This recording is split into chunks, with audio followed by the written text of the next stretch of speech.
ചന്തുവിനെ തോൽപ്പിക്കാനാവില്ല മക്കളെ. മികച്ച തിരക്കഥയ്ക്കുള്ള national award, കോസ്റ്റ്യൂമിന്, ആർട്ടിന്, അഭിനയത്തിനുള്ള national award.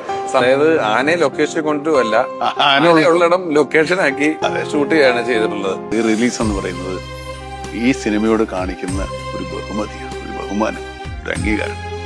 MT Vasudevan Nair സാറാണ് പറഞ്ഞത് ഈ കഥാപാത്രം മമ്മൂക്കയിലൂടെ തന്നെ പുറത്തേക്ക് വരണം. ചന്തു ചതിയനാണ്, ആരോമൽ ചെയ്വരെ കുത്തിക്കൊന്ന ആളാണ്, കുത്തുവിളക്കിന്റെ തണ്ട് താഴ്ത്തിയ ആളാണ്.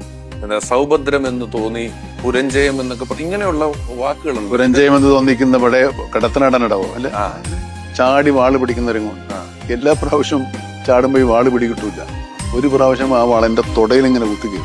വല്ല അത്ഭുതം എന്ന് പറഞ്ഞു കഴിഞ്ഞാൽ ആ സിനിമ ഇറങ്ങിയ കാലത്തൊന്നും നമ്മളിങ്ങനെ ഇരുന്ന് സംസാരിച്ച് ഒരു ടെലിവിഷൻ ഇന്റർവ്യൂ ഇല്ല. വടക്കം വീരഗാഥയുടെ വലിയൊരു ഇന്റർവ്യൂ ഇതാണ്. പാലങ്ങി നായര്, സുകുമാരി ചേച്ചി, ഒടുവിലുണ്ണി കൃഷ്ണൻ, ചിത്ര, ക്യാപ്റ്റൻ രാജു, ഇത്തിരി പേരുണ്ട്. MT ഉൾപ്പെടെ, MT ഉൾപ്പെടെ. അതിന്റെ നിർമ്മാതാവില്ല.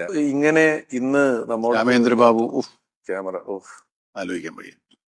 എല്ലാം ശരിയാണ്, തെറ്റുമാണ്.